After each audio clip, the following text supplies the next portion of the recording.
Which is bigger, NBA Finals or March Madness? Subscribe to the channel and comment down below saying I subscribe to enter this month's shoutout giveaway. Hey guys, what's up? Welcome back to NBA Orb. When March Madness comes around, the entire country fills out a bracket. Productivity in businesses across the country collectively decreases. It is a communal event shared between sports fans and non-sports fans alike. When the NBA playoffs roll around, the nation yawns. The NBA is exciting to its fans, but a very specific group of people tunes in to watch the playoffs. It doesn't have the broad appeal of the NCAA tournament, but does that mean that March Madness has more fans and viewership than the NBA Finals? Here's a detailed answer to it. Number 1. The bracket. Across America, sheets of paper with the same words on them make their way around the offices. CBS Sportsline and Yahoo start racking in more hits than ever before. Brackets infiltrate every aspect of life, and everyone fills them out. People who don't ordinarily follow college baseball fill out brackets. They begin to care about the outcomes of games and might even start watching the games. Everyone with a bracket cares about who wins because money is often on the line. In the NBA, hardcore gamblers might place bets on the eventual NBA championships, but few casual fans will. When the NBA begins to appeal to the average person as opposed to only hardcore fans, it will start to compete with the NCAA.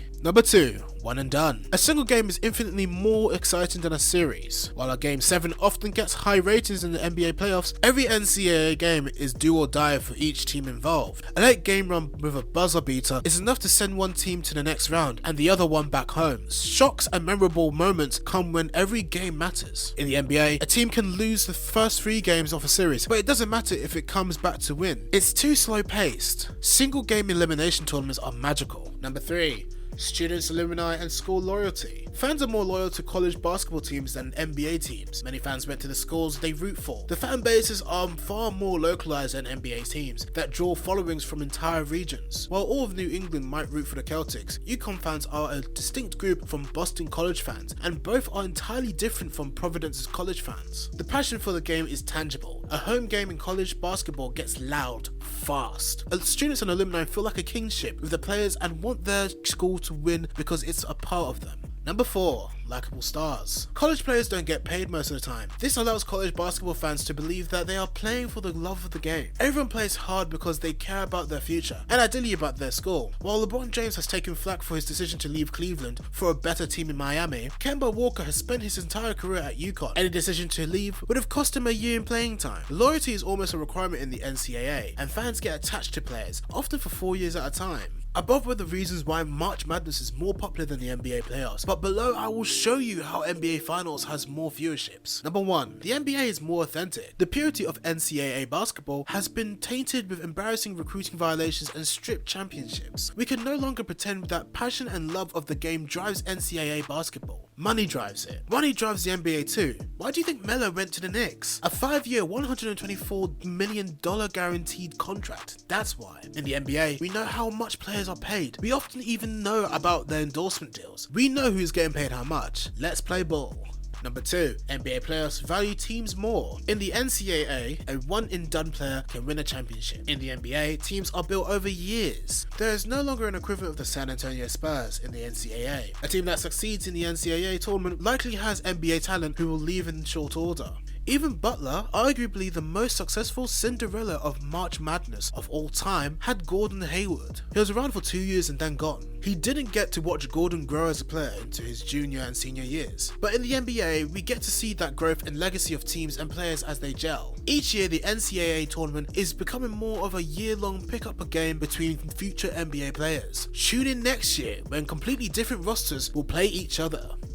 Number 3. A series is better than a single game. I'm not going to take a real hard line on this one. There is magic in March Madness when all an underdog has to win is one game. But I love watching an NBA series, following the narrative, seeing how the players and coaches adjust and bounce back. Golden State coming back from a 3-1 deficit was amazing.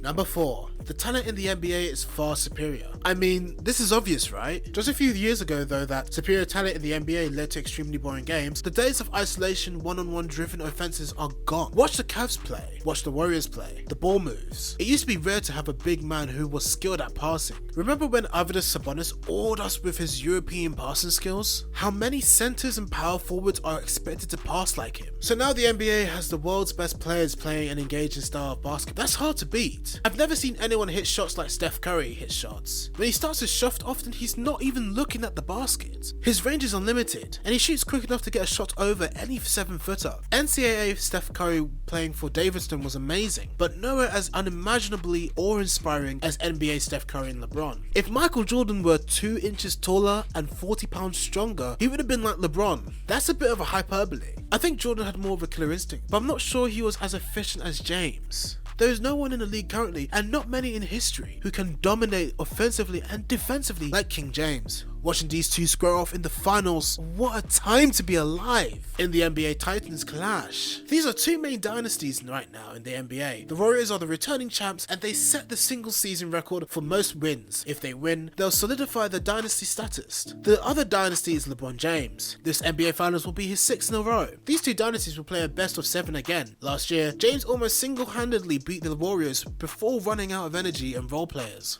Everyone added an asterisk next to their championship next year, but it was basically LeBron on his own since Kyrie Irving and Kevin Love were out injured. This pissed off the Warriors and likely was the main fuel behind their record-breaking season. But only one thing will wipe away the asterisk: beating a healthy Cavs team in the NBA Finals. Man, that is some good stuff. Far better than two teams having less than a week to prep for one another. The Cavs and the Warriors have been prepping for their 2016 NBA Finals matchup for more than a year. The storylines and rivalries in the NBA are deeper than the present day version of NCAA basketball. This brings us to the end of our video. I hope you enjoyed it. Hit like if you did, and don't forget to subscribe to our channel so you don't miss out on any of our videos in the future. Also watch the 2 videos out on your screen because I'm sure you'll love them. With that, I'll see you in the next video.